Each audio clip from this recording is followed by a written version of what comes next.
She fainted carrying trays. The Mafia boss grabbed her diary looking for emergency contacts. He read the last line she'd written that morning. His face went pale. His hands gripped the page tighter. What could possibly be written there to shake a man who'd seen everything? She'd never know that one sentence would change both their lives forever. The coffee pot slipped from Clara's fingers. For a split second, she watched it fall, her mind screaming at her body to catch it, but her arms wouldn't respond.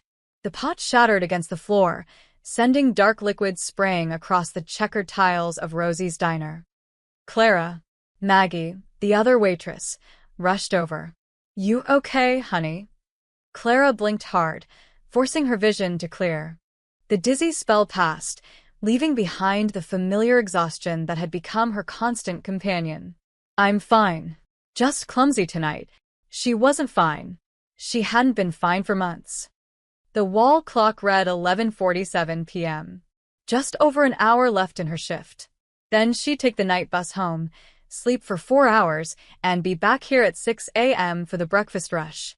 That was her life now. 2 shifts back-to-back, 6 days a week, running on coffee and willpower.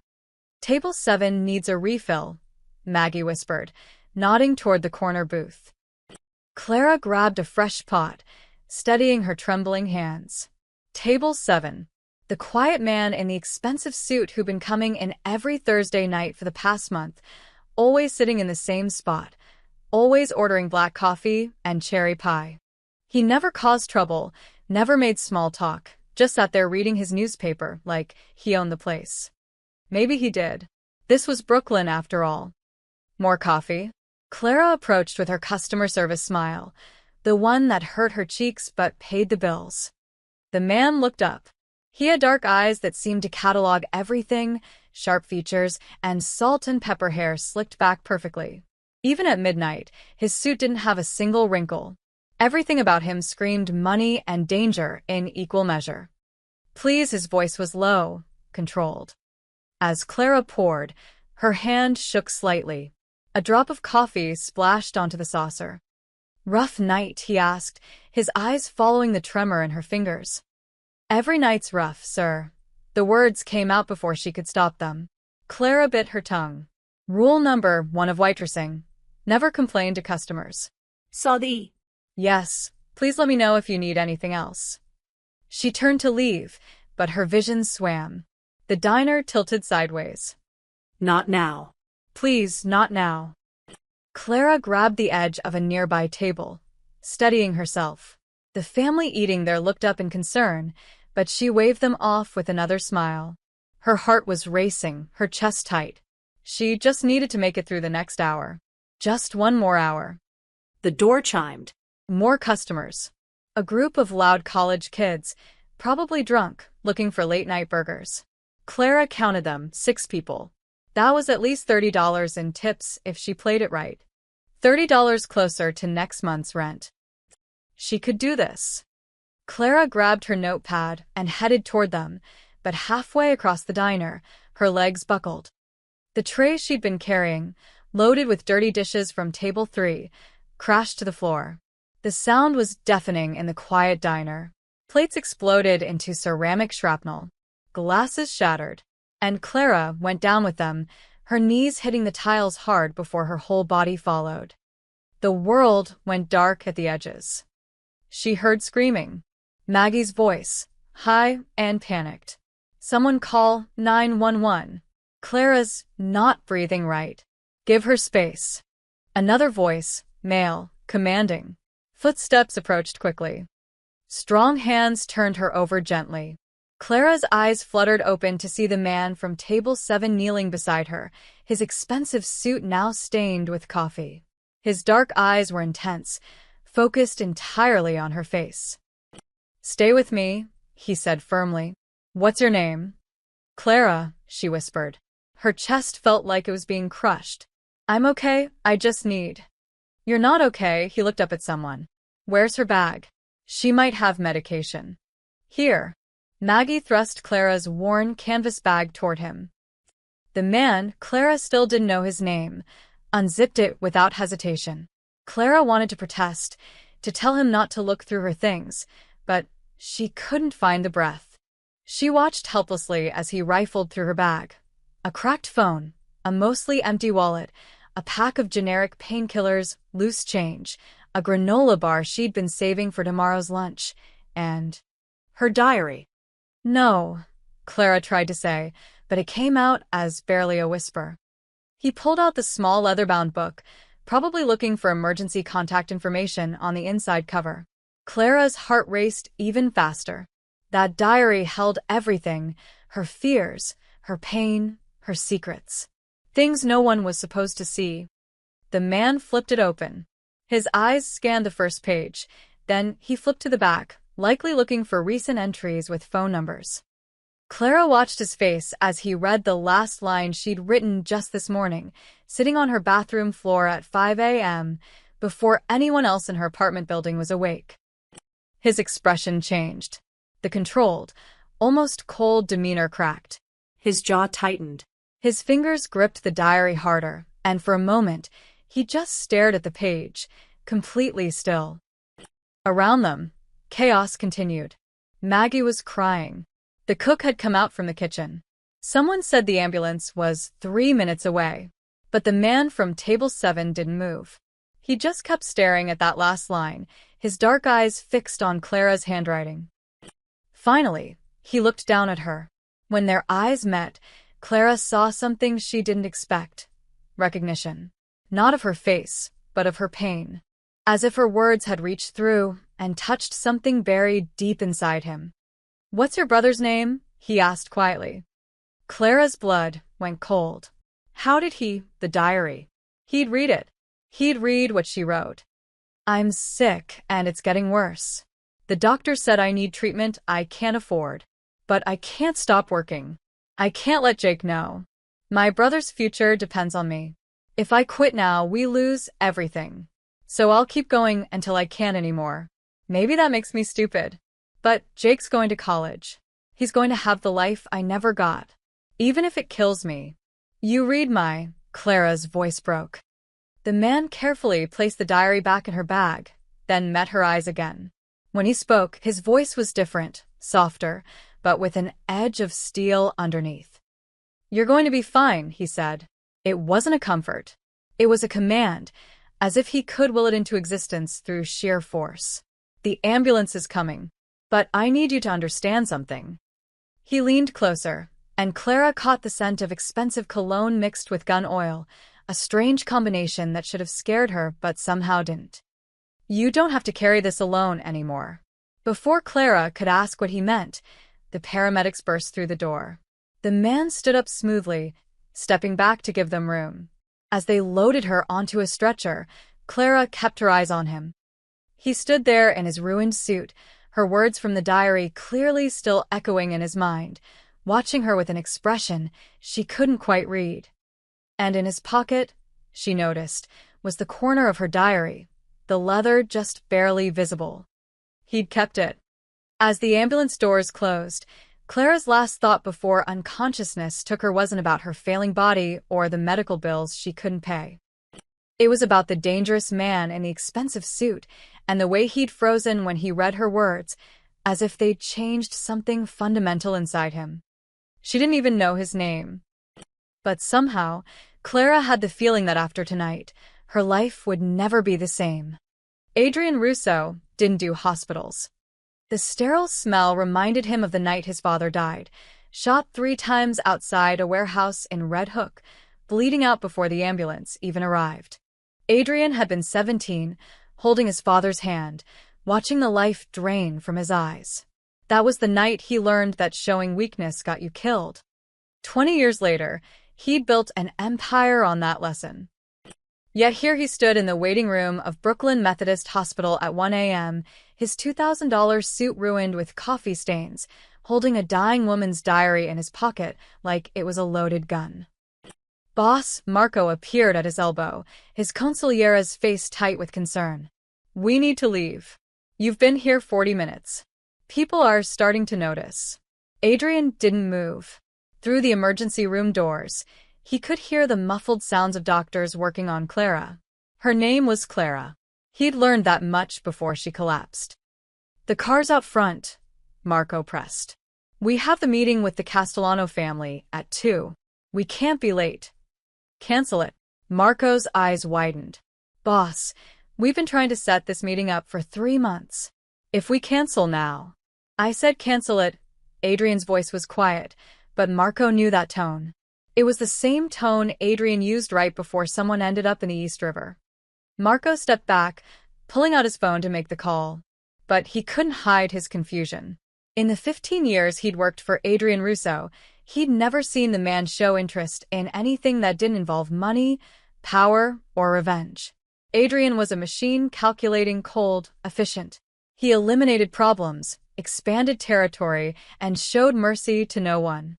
That was why people feared him. That was why the Russo family controlled half of Brooklyn. But tonight, something had changed. Marco finished the call and pocketed his phone. Done. "But boss, I gotta ask, who is she?" Adrian's hand unconsciously touched the diary in his pocket. "A waitress." "A waitress," Marco repeated the words like they were in a foreign language. "You're standing in a hospital waiting room, missing a crucial meeting for a waitress?" "She served me coffee every Thursday for a month. Smiled every time, even though she was exhausted. Even though—" Adrian stopped himself. "Even though she was dying." He pulled out the diary, opening it to that last page. Clara's handwriting was neat but hurried, like she'd written it in stolen moments between shifts. Adrian had read it 3 times now, and each time, the words hit harder. "My brother's future depends on me, even if it kills me." It was the kind of loyalty Adrian understood. The kind that cost everything. The kind that made you sacrifice your own life so someone else could have a chance. He'd done the same once a long time ago, before the violence and the money hardened him into something that barely resembled human. "Walk away, boss." Marco's voice was gentle now, almost pleading. "I know that look. You're getting involved, and involvement means complications. She's not our problem. She collapsed serving me pie, Marco. So give her money. Pay her hospital bills anonymously and walk away." "That's what you always do." Marco moved closer, lowering his voice. "You show weakness, and our enemies will exploit it. You know this. Your father taught you this." Adrian's jaw tightened at the mention of his father. Giovanni Russo had been a hard man, but fair. He'd built the family business through blood and respect. And he died because he'd made one mistake. He'd trusted the wrong person. "Trust nothing but power," his father had said with his dying breath. "Emotions make you weak. Weakness gets you killed." Adrian had lived by those words for 2 decades. He'd become exactly what his father wanted, ruthless, feared, untouchable. He'd buried every soft feeling so deep that he'd forgotten what it felt like to care about anything beyond the next deal, the next territory, the next threat to eliminate. Then tonight, he'd read 7 words that somehow cracked that armor. "My brother's future depends on me." "She reminds you of someone," Marco said suddenly, understanding dawning on his face. "Your sister." Adrian's hand clenched around the diary. "Don't." "Boss, Sophia died 15 years ago. You couldn't save her then. You can't save every—" "I said don't." Adrian's voice was ice. Marco raised his hands in surrender. "I'm just saying, getting emotionally involved with some random waitress because she reminds you of—" "She's not random." Adrian finally looked at his consigliera. "She's been working herself to death in that diner, smiling at customers, pretending everything's fine. Fighting alone. And nobody noticed. Nobody cared. So now you care?"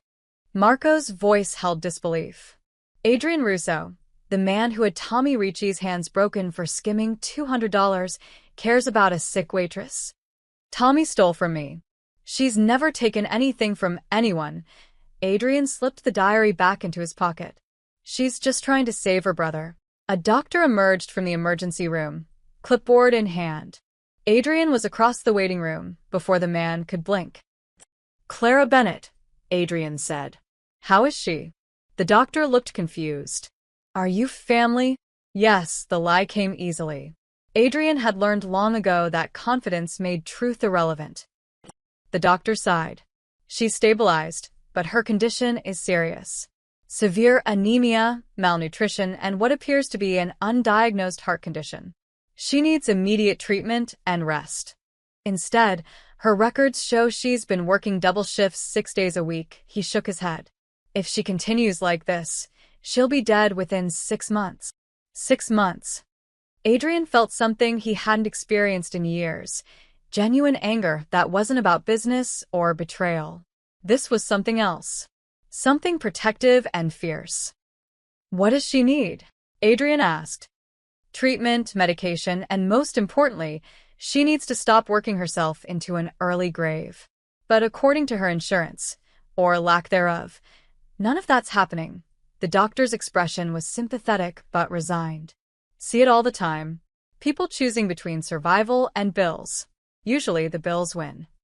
Not this time, Adrian thought. Can I see her? She's sedated. Won't be awake until morning. The doctor checked his clipboard. You can come back during visiting hours. 8 a.m. Adrian nodded and turned to leave.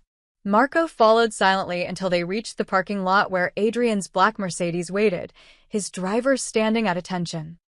You're really doing this, Marco said. It wasn't a question. Adrian opened the car door, but paused. My father taught me that emotions make you weak. Maybe he was right. Maybe this is the stupidest thing I've ever done. He pulled out Clara's diary one more time, looking at it in the dim parking lot light. But she's fighting alone, Marco. And I remember what that feels like. He climbed into the car, the diary still in his hand. For the first time in 15 years, Adrian Russo felt something pierce through the armor he'd built around himself. It was uncomfortable, unfamiliar, and potentially dangerous. But as the car pulled away from the hospital, Adrian didn't tell his driver to take him home. Instead, he said, find out everything about Clara Bennett. Where she lives, who her brother is, what she owes, who she owes it to. I want a full report by morning. Marco stared at him from the front seat. Boss. And Marco? Adrian met his eyes in the rearview mirror. Not a word to anyone. This stays between us. As the city lights blurred past, Adrian opened the diary again, reading Clara's words one more time. His father would have called this weakness. But Adrian was beginning to think that maybe, just maybe, his father had been wrong about some things. Clara woke to fluorescent lights and the steady beep of a heart monitor. For a moment, she didn't remember where she was. Then it all came flooding back. The diner, the collapse, the man from table 7 reading her diary. Her hand flew to her chest, panic rising. Easy there, honey, a nurse appeared, adjusting the 4 in Clara's arm. You're at Brooklyn Methodist. You gave everyone quite a scare last night. What time is it? Clara's voice was hoarse. Almost 9 a.m. 9 a.m. Clara's eyes widened. She should have been at the diner 3 hours ago for the breakfast shift. Maggie would be covering, but she couldn't handle the morning rush alone. Clara would lose tips, maybe even her job. She couldn't afford to lose her job. I need to leave. Clara sat up too quickly. The room spun, but she gritted her teeth against the dizziness. I need to sign myself out. Ms. Bennett, you collapsed from exhaustion and malnutrition. The doctor wants to run more tests. I can't afford tests. Clara was already pulling the 4 from her arm, ignoring the nurse's protests. I don't have insurance. I can't pay for this. I need to go. You need to rest. I need to work. Clara swung her legs over the side of the bed. Her clothes from last night were folded on a chair, coffee-stained and wrinkled. Perfect. Please, I'm fine. It was just a dizzy spell. I'll take it easy, I promise. It was a lie, and they both knew it. The nurse opened her mouth to argue, but the door swung open. Clara looked up, expecting a doctor. Instead, she saw him. The man from table 7 stood in the doorway, no longer wearing the coffee-stained suit. Now he wore all black, expensive slacks, a fitted shirt, and a leather jacket that probably cost more than Clara's entire year of rent. Behind him stood 2 men, both built like brick walls, wearing matching dark suits and cold expressions. They looked like they'd walked straight out of a Mafia movie. Clara's heart rate spiked. The monitor beeped faster. "Who are you?" she demanded, pulling the thin hospital blanket around herself protectively. The man stepped inside, and his two companions positioned themselves by the door like guards. The nurse took one look at them and quickly excused herself, practically running out of the room. "My name is Adrian Russo." His voice was calm, controlled. "We met last night." "I know we met. You went through my bag." Clara's embarrassment morphed into anger, safer than fear. "You had no right to read my—" She stopped, her eyes searching the room. "Where's my diary?" Adrian reached into his jacket. Clara tensed, half expecting a gun. Instead, he pulled out her leather-bound diary and held it out to her. "Here." Clara snatched it from his hand, clutching it to her chest. Her face burned with humiliation. This stranger, this dangerous-looking stranger, had read her most private thoughts. Her fears about dying, about leaving Jake alone, about failing everyone who depended on her. "Did you show this to anyone?" Her voice shook despite her attempt to sound strong. "No." Adrian's dark eyes held hers. "Your secrets are yours." "Then why are you here?" Clara demanded. "Why did you come to the hospital? Why do you have—" She gestured at the two silent men by the door. "An entourage?" One of the men, tall, with graying hair at his temples, spoke up. "Ms. Bennett, Mr. Russo wanted to ensure you were receiving proper care." "I don't need anyone ensuring anything." Clara stood up, swaying slightly, but refusing to sit back down. "I'm checking myself out. Thank you for returning my diary, Mr. Russo, but you can leave now." Adrian didn't move. "You collapsed last night. The doctor said you have a heart condition. The doctor is overreacting. You're dying." The word hung in the air like a gunshot. Clara flinched but lifted her chin defiantly. "That's not your concern. You made it my concern when you fell unconscious in front of me." Adrian's voice remained steady, but something in his eyes shifted, a glimpse of the emotion he was trying to hide. "Sit down before you fall down again." "Don't tell me what to do." Clara's hands trembled, but she forced them still. "You don't know me. You don't know anything about my life. I know you're working yourself to death for your brother." The words were quiet but landed like a punch. "I know you've been hiding this from him. I know you're terrified, but you're too proud to ask for help. You read 7 sentences in my diary. That doesn't make you my therapist." Clara grabbed her clothes from the chair. "Now, if you'll excuse me, I need to get dressed and get to work." "You can't work like this. Watch me." Adrian stepped forward, and Clara instinctively stepped back. He stopped immediately, raising his hands slightly, a gesture of peace. "I'm not here to hurt you," he said, his voice softer now. "I'm here because—" He paused, seeming to struggle with the words. "You shouldn't be carrying this burden alone." Something in his tone made Clara's anger falter. It wasn't pity. It was understanding, as if he knew exactly what it felt like to shoulder impossible weight with no one to help share the load. "I've been alone my whole life," Clara said quietly. "I raised Jake by myself after our parents died. I put myself through high school while working 2 jobs. I don't need saving, Mr. Russo. I need my diary back, which I have, and I need you to leave, so I can get back to my life. Your life is killing you. Then that's my choice to make." Clara's voice rose, surprising even herself. "Not yours. You might be used to people doing what you say, and I don't know who you are, but those men at the door and that expensive jacket tell me you're someone important, but you don't get to make decisions for me." Adrian studied her for a long moment. Clara saw something like respect flicker across his face. "You're right," he said finally. "I can't make decisions for you, but I can make you an offer. I don't want your money." "I'm not offering money." Adrian's expression was unreadable.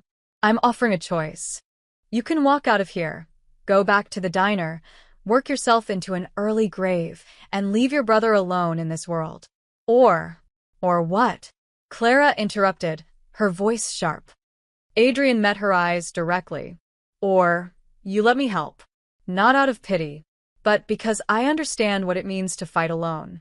And because last night I read words that reminded me I used to be human. The vulnerability in that last sentence caught Clara off guard. For just a moment, the dangerous mask slipped, and she saw the man underneath, someone carrying his own heavy burdens. But Clara had learned long ago that accepting help always came with a price. "What do you want in return?" she asked, her voice guarded. "Nothing. Nobody helps for nothing." "Then consider it repayment," Adrian said. "You served me coffee with a smile every Thursday for a month, even when you were exhausted and sick. You never complained, never asked for anything. Maybe I just want to return the favor." Clara wanted to believe him. God, she was so tired of fighting alone. But she'd seen enough of the world to know that men with entourages and expensive jackets didn't just help broke waitresses out of the goodness of their hearts. "I don't need your pity," she said firmly. "Good." Adrian's lips curved into something that might have been a smile. "Because I don't give pity, but I do pay my debts." Before Clara could respond, he turned and walked toward the door. His two men fell into step behind him. At the threshold, Adrian paused and looked back. "The hospital bills are covered. Before you argue, it's done. Consider it payment for all those cups of coffee." His eyes held hers. "Get some rest, Clara. And when you're ready to stop being stubborn, you know where to find me." "I don't know where to find you," Clara said. "Rosie's Diner. Table 7. Every Thursday," and with that he was gone. Clara stood alone in the hospital room, her diary pressed against her chest, her mind reeling. She should have been angry. She should have been insulted. Instead, for the first time in months, she felt something she'd almost forgotten: hope. And that terrified her more than anything. Adrian sat in his Mercedes across the street from a rundown apartment building in Sunset Park, watching Clara climb the stairs to the 3rd floor. She moved slowly, one hand on the railing, pausing every few steps to catch her breath. It was Thursday night, 3 days after the hospital. She discharged herself that same morning and gone straight back to work, despite the doctor's warnings. Adrian knew because he'd had someone watching the diner. "Boss, this is getting weird," Marco said from the driver's seat. "We're literally stalking a waitress." "Research," Adrian corrected. "There's a difference." "No, there really isn't." Adrian ignored him, his eyes following Clara until she disappeared inside apartment 3C. Through the window, he could see lights flick on, dim, probably from cheap bulbs. The building looked like it should have been condemned years ago. Cracked concrete, rusted fire escapes, windows patched with cardboard. This was where she lived. This was where she came home after 16-hour shifts, where she hid her illness, where she pretended everything was fine. The file Marco had compiled sat on Adrian's lap. Clara Bennett, 26 years old. Parents died in a car accident when she was 19 and her brother Jake was 11. No other family. She dropped out of community college to raise him, working multiple jobs to keep them fed and housed. Currently 3 months behind on rent, owed money to half a dozen creditors, and facing eviction at the end of the month. And through it all, she kept Jake in school, made sure he had everything he needed. "The kid's smart," Marco had said when presenting the file. "Straight A's, member of the debate team, applied to 6 colleges. Teachers say he's got real potential. Potential that would die if his sister did." Adrian was about to tell Marco to drive away when the apartment door opened again. A teenage boy stepped out, basketball under his arm, wearing worn sneakers and a jacket 2 sizes too big. He was tall, lanky, with the same dark hair as Clara. "Jake." Adrian watched as the kid jogged down the stairs and headed toward the corner where a makeshift basketball court had been set up, really just a hoop nailed to a telephone pole. 2 other boys were already there, and they greeted Jake with the easy familiarity of longtime friends. "He doesn't know," Adrian said quietly. "What?" "About his sister. He has no idea she's dying." Marco glanced at the file. "Says here Clara told the landlord her brother thinks she's working extra shifts to save for his college fund. Kid has no clue they're about to be evicted or that she's sick." Adrian got out of the car. "Boss, What are you doing? Watching. He crossed the street, keeping to the shadows. The boys were playing one-on-one, their laughter echoing off the buildings. Jake was good, quick reflexes, decent shot. But his shoes were falling apart, held together with duct tape. Jake. Dinner. Clara's voice called from the third-floor window. Jake grabbed the ball, said goodbye to his friends, and jogged back toward the building. As he passed Adrian's position, the boy's phone rang. He answered it, and Adrian heard his side of the conversation. Yeah, Mom's working late again. No, I'm fine. She left money for pizza. I know, I'll eat vegetables tomorrow, Jake laughed. She worries too much. I keep telling her I can take care of myself, but she acts like I'm still a kid.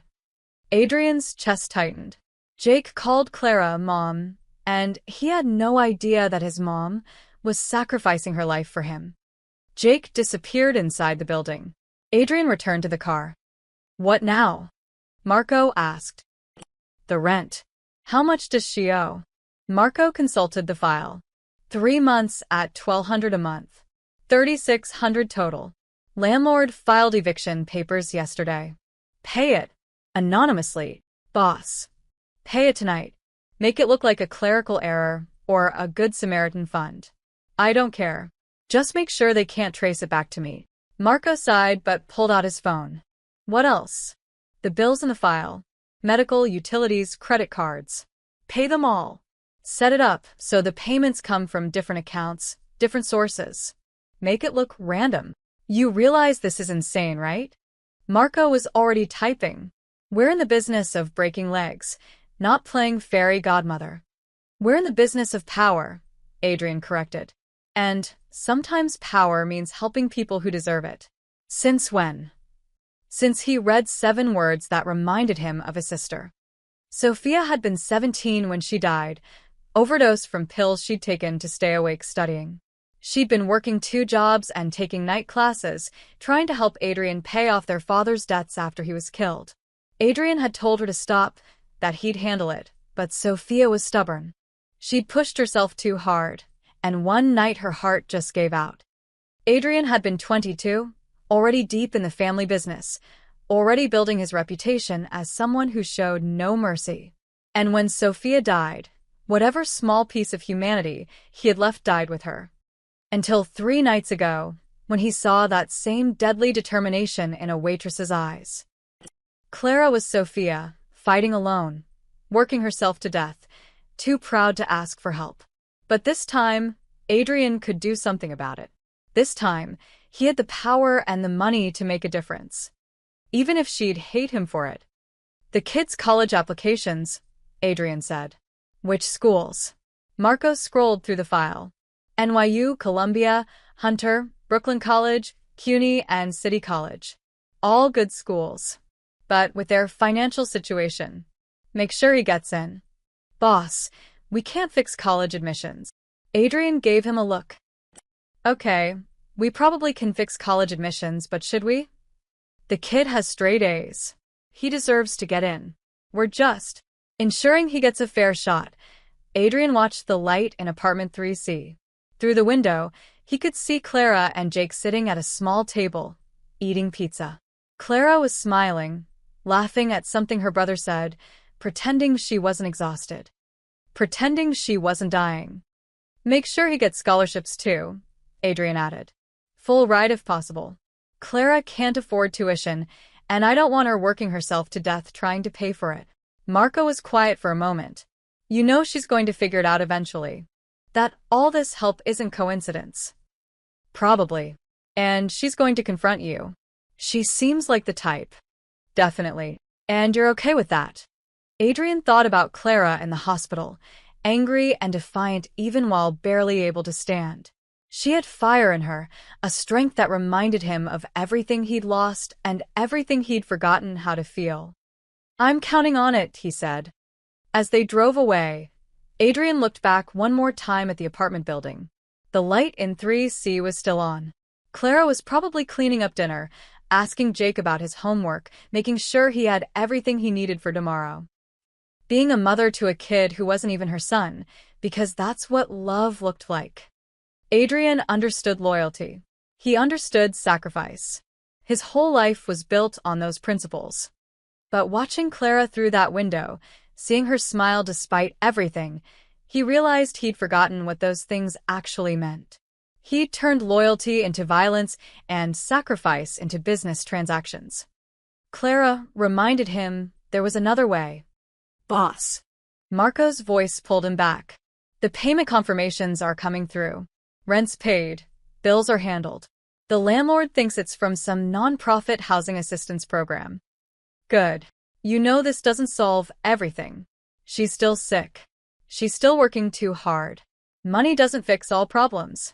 Adrian knew that.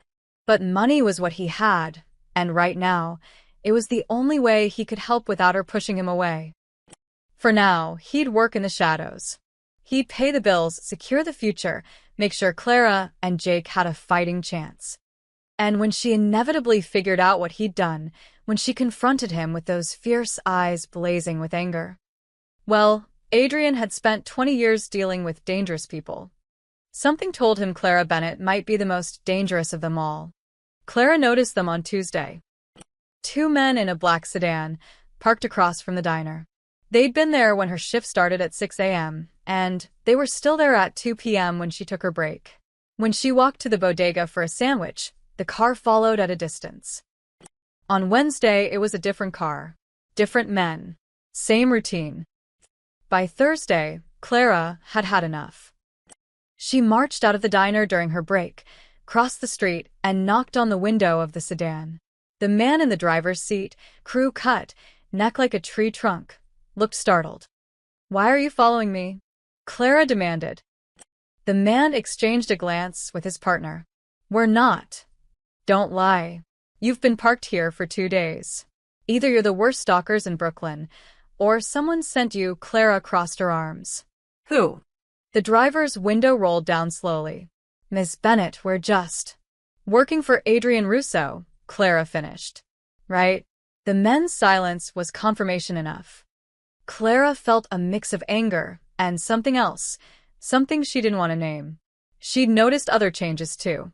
The landlord had suddenly said they were caught up on rent, though Clara knew she hadn't paid. The hospital had called to say her bills were mysteriously settled. Even the electric company claimed she had a zero balance. It was all too convenient. Too perfectly timed. "Tell your boss I want to see him. Tonight."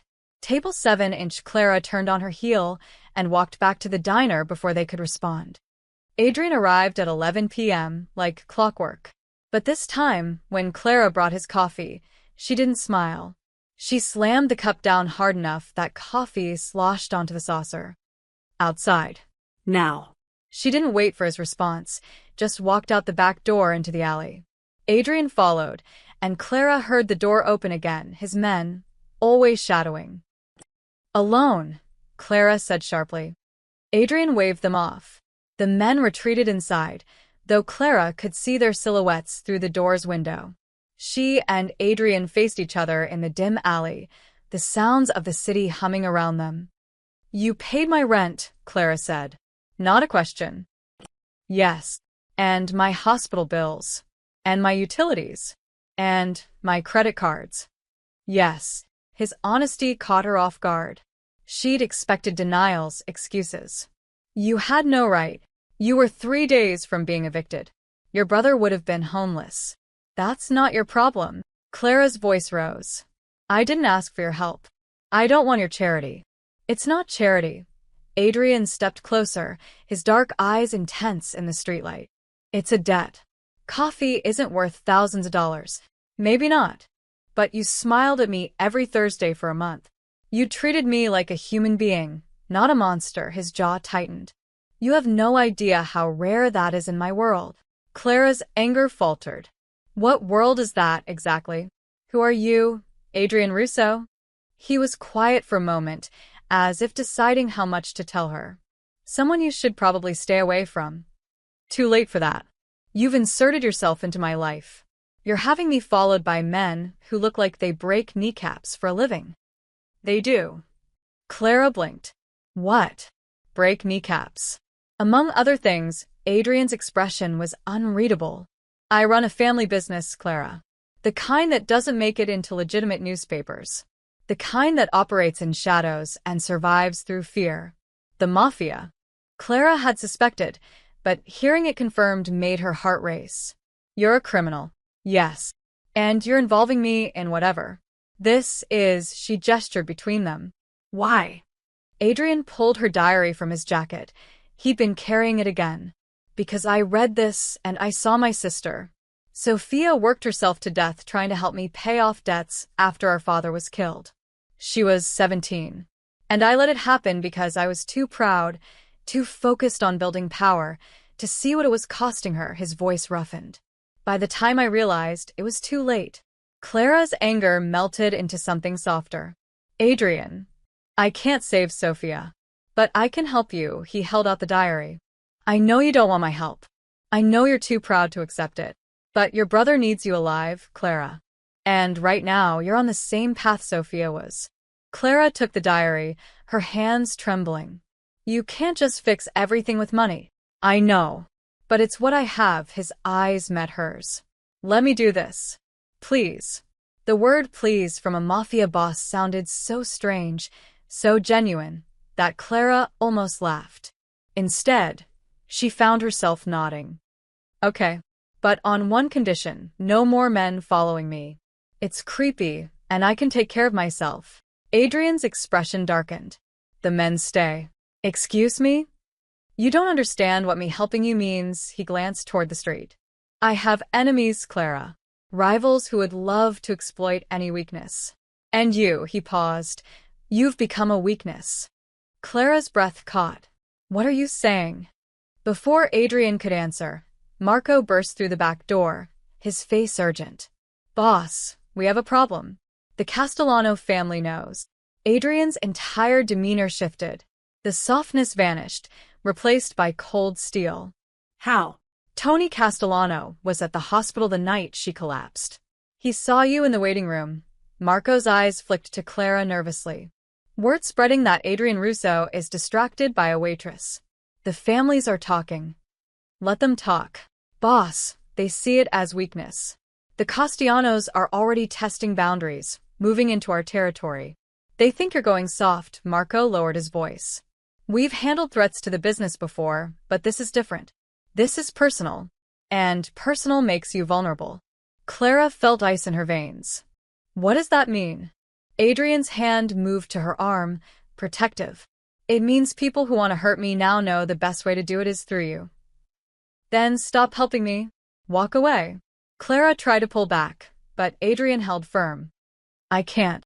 Why not? Because Adrian stopped, his jaw working. Whatever he was about to say, he swallowed it. Because I've already made my choice. The men follow you to keep you safe. They're not going away. I didn't ask for this. Clara felt trapped, suffocated. I didn't ask to become part of your dangerous world. I know, Adrian's voice was quiet but unyielding. But you wrote those words in your diary. You let me see your pain. And now I can't unsee it. I can't walk away and let you die, knowing I could have helped. Marco cleared his throat. Boss, we need to move. The Castellanos might already have eyes on this location. Adrian nodded, but didn't release Clara's arm. You're coming with us. Like hell I am. Clara, listen to me. His eyes burned with intensity. I've made you a target. That wasn't my intention, but it's done. So now you have two choices. Let me protect you, or become a liability both of us can't afford. You can't just kidnap me. I'm not kidnapping you. I'm keeping you alive. He finally released her arm but stayed close. Tomorrow, you're going to tell your manager you need a few weeks off. You're going to tell Jake you're visiting a sick friend upstate. And you're going to let me keep you somewhere safe until this blows over. And if I refuse? Adrian's expression was grim. Then you'll wake up one morning to find the Castellanos using your brother to send me a message. Is your pride worth Jake's life? The words hit like a physical blow. Clara thought of Jake, playing basketball without a care in the world, calling her mom, planning for college. She thought of what these dangerous men might do to him to get to Adrian. I hate you, she whispered. I know. Adrian's voice held genuine regret. but you'll be alive to hate me. That's all that matters. As Marco led them toward the waiting car, Clara looked back at the diner, her safe place, her normal life. She was leaving it all behind because a mafia boss had read her diary and decided she was worth saving. She should have burned that diary years ago. Now it might cost her everything. The dress cost more than Clara had earned in 6 months at the diner. Deep emerald green, silk that whispered against her skin, tailored perfectly to her frame. Adrian had sent it to the penthouse where he'd been keeping her for the past week, a gilded cage overlooking Manhattan, complete with guards at every exit. "I'm not going," Clara had told him when he explained about the gala. "You are." Adrian adjusted his tie in the mirror, looking every bit the dangerous man he was in his custom tuxedo. "The Castellano family will be there. Every major family in New York will be there. I need to make a statement." "What statement?" "That you've lost your mind over a waitress?" Adrian turned to face her, his expression serious. "That you're under my protection. That anyone who touches you answers to me." He picked up the dress. "The rumors have been spreading for 2 weeks. Whispers that I'm distracted, weak, compromised. Tonight, I show them exactly how much power I still have. By parading me around like a trophy. By showing them I'm not afraid." He held out the dress. "Please, Clara. I know you hate this, but it's necessary." Clara had wanted to refuse, but she'd seen the reports Marco brought, increased activity from rival families, territories being tested, violence escalating. Adrian's enemies were circling, and she was the reason why. So now she stood in the ballroom of the Plaza Hotel, wearing a dress that cost a fortune, surrounded by New York's most dangerous criminals dressed in their finest. The gala was supposedly a charity event, some cause that made the criminal elite look respectable. But Clara could see through the veneer. These people dealt in violence, extortion, drugs. They wore expensive watches bought with blood money and smiled with mouths that had ordered deaths. And they were all staring at her. "Relax," Adrian murmured, his hand resting on her lower back. "You look like you're facing a firing squad." "Aren't I?" Clara forced a smile as another couple passed, their eyes openly curious. "They're just surprised. I haven't brought anyone to one of these events in 15 years. Lucky me." Adrian's lips quirked. Over the past week, Clara had discovered he actually had a sense of humor buried under all that menace. She'd also learned he was a terrible cook, read mystery novels, and still visited his sister's grave every Sunday. She was learning to see the human beneath the monster. And that was the most dangerous thing of all. "Adrian Russo," a voice cut through the crowd. A man approached, 50s, silver hair, expensive suit. His smile didn't reach his eyes. "I heard rumors you'd found a new companion." "Tony Castellano." Adrian's hand tightened slightly on Clara's back. "This is Clara Bennett." Tony's eyes raked over Clara like she was a piece of meat. "Charming. Tell me, Miss Bennett, what does a pretty young thing like you see in our Adrian? Besides his wallet, of course." Clara felt Adrian tense beside her, but she spoke before he could. "I see someone who actually gives a damn about people beyond their usefulness. Can you say the same?" Tony's smile froze. Around them, several people stopped mid-conversation, sensing confrontation. Then Tony laughed, a harsh, barking sound. "She's got fire." "I can see the appeal." He leaned closer to Adrian. "But fire burns out, my friend. Especially when you're distracted playing house with a girl who doesn't belong in our world." "This conversation is over." Adrian's voice was ice. "Is it?" Tony's eyes glittered with malice. "Because word on the street is you've gone soft. Paying bills for waitresses. Missing meetings. Leaving territory undefended. Makes a man wonder if the great Adrian Russo has finally found his weakness." Clara saw Adrian's hand clench. The air between the two men crackled with violence. Marco appeared at Adrian's shoulder. "Boss, not here." Tony smirked and walked away, but the damage was done. Clara could feel eyes on them, whispers spreading like wildfire. "I'm sorry," Clara said quietly. "I shouldn't have." You are perfect, Adrian guided her toward the bar. But he's right about one thing. You don't belong in this world. Before Clara could respond, the room tilted. It was subtle at first, just a slight dizziness. Clara blinked hard, trying to focus. She'd been feeling off all day, but had ignored it. She had to get through tonight, had to prove she could handle this world, had to show Adrian she wasn't just a liability. Clara? Adrian's voice seemed far away. Are you all right? Fine. Just. Need some air. But when she tried to walk, her legs wouldn't cooperate. The ballroom swirled, a kaleidoscope of tuxedos and gowns. Her heart hammered against her ribs. Too fast, too irregular. Not now. Please, not now. Clara. Adrian's arm wrapped around her waist, holding her up. Someone get a doctor? Clara tried to speak, to tell him she was fine, but the words wouldn't come. Her vision narrowed to a tunnel. She could hear gasps, whispers, feel dozens of eyes watching her weakness on display. She was falling. But Adrian caught her, lowering her gently to the floor. His face swam above her, his dark eyes wide with fear, an emotion she'd never seen from him before. Stay with me, he commanded, his hand cupping her face. Clara, stay with me. Around them, the whispers grew louder. She's collapsing. Told you she was a liability. This is what happens when you bring civilians into weakness. Enough. Adrian's voice cracked like a whip through the ballroom. The whispers died instantly. He stood, pulling Clara up with him, supporting her weight entirely. She sagged against him, barely conscious, but she heard every word he spoke next. You want to talk about weakness? Adrian's voice was deadly calm as he addressed the room. This woman works 2 jobs to keep her brother fed. She's fought every day of her life with no money, no power, no army to back her up. She's sick, exhausted, and she still has more courage than any of you will ever have. Silence. Complete, absolute silence. You, Adrian pointed at Tony Castellano, you inherited your father's empire and nearly ran it into the ground.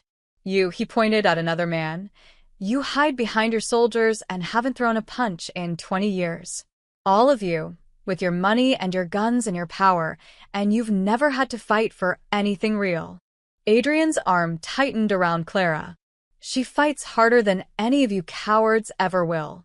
And if that makes me weak for respecting her, then I'm the weakest man in this room. But at least I'm honest about it. He lifted Clara into his arms, cradling her against his chest. Anyone who has a problem with that can take it up with me directly. You know where to find me. As Adrian carried her toward the exit, Clara managed to open her eyes enough to see the faces of New York's criminal elite, shocked, silent, uncertain. Adrian Russo had just declared war on anyone who threatened her. And he'd done it in front of everyone. You're insane, Clara whispered against his chest. Probably. His arms tightened around her. But you're alive. That's all that matters. As they left the plaza, Clara realized something terrifying. She was falling for this man. This dangerous, impossible man who'd read her diary and decided she was worth fighting for.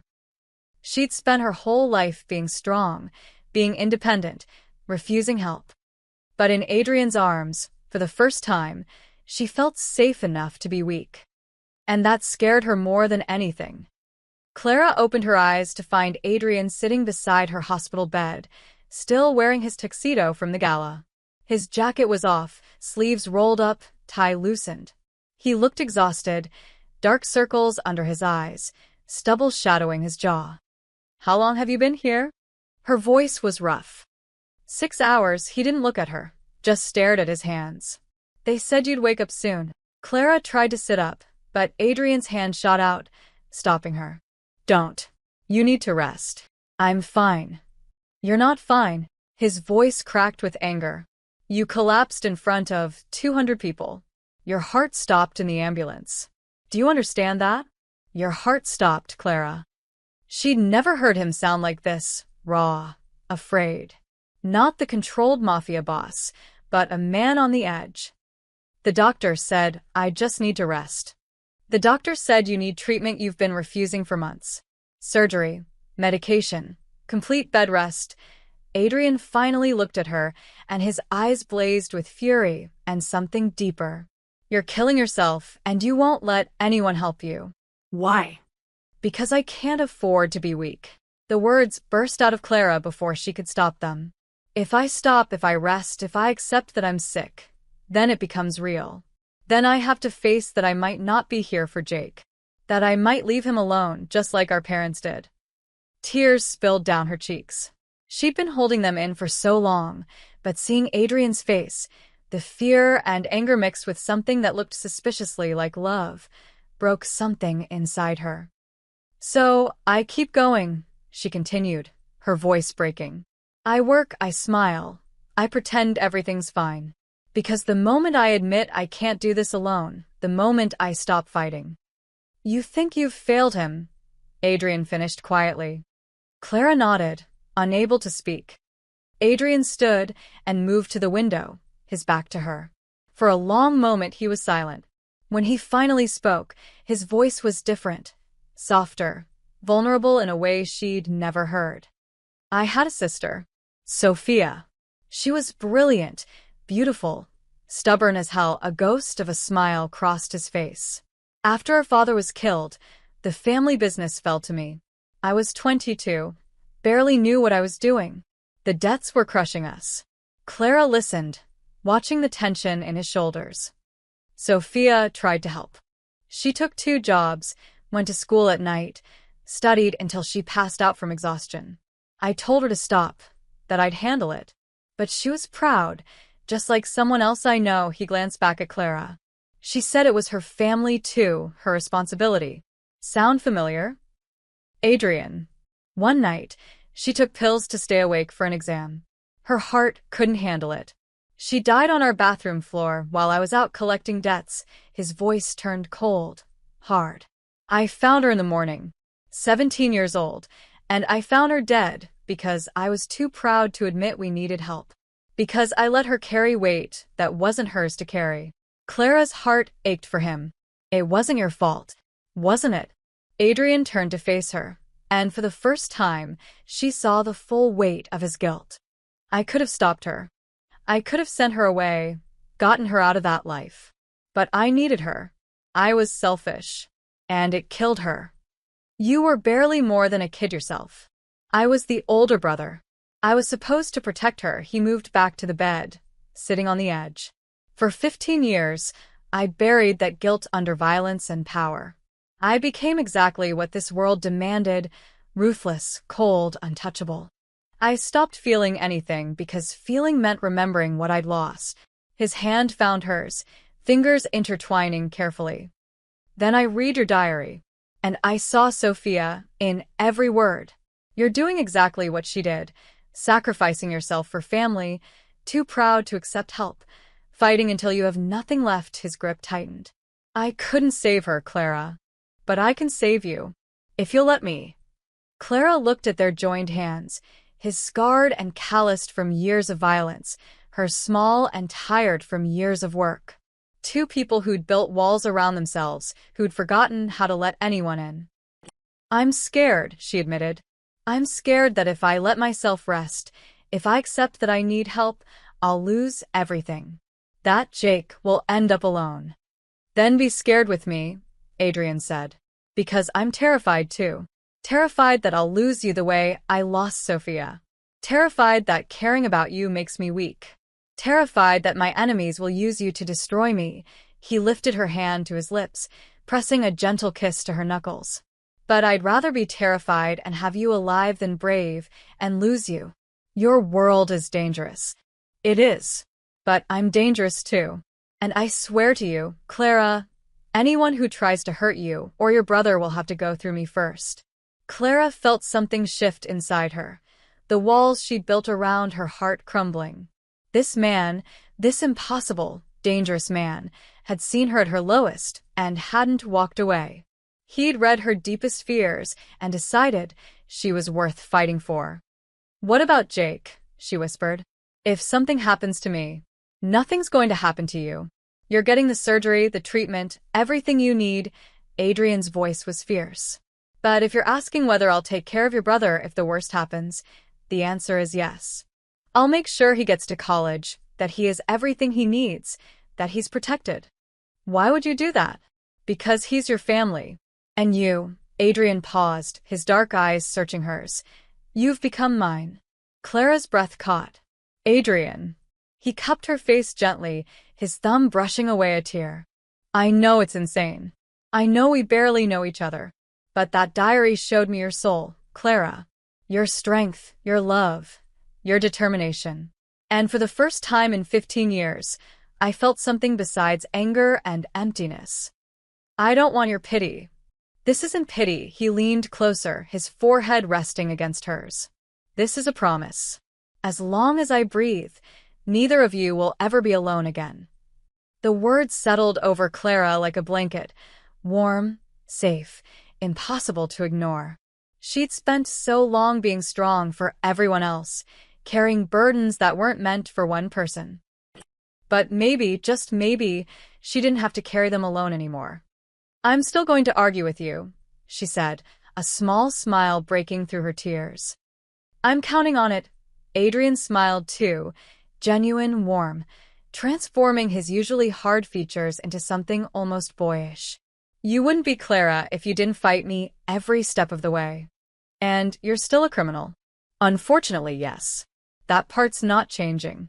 Clara laughed despite everything, despite the hospital, the fear, the impossibility of their situation. And when Adrian kissed her, gentle and careful as if she might break, she kissed him back. For the first time in years, Clara let herself hope for a future beyond survival. And it terrified her almost as much as it thrilled her.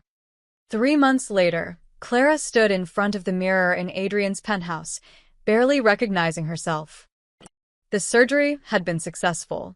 The treatment was working. Color had returned to her cheeks, and for the first time in years, she didn't feel like she was carrying the weight of the world on her shoulders. She could breathe without pain, walk without dizziness, wake up without wondering if today would be her last. She was alive, truly alive. Behind her, the city stretched out through floor-to-ceiling windows, a view she'd grown accustomed to over the past months of recovery. Adrian had insisted she stay here where he could monitor her progress, where his private doctors could check on her daily. She'd argued, of course, but not very hard. You ready?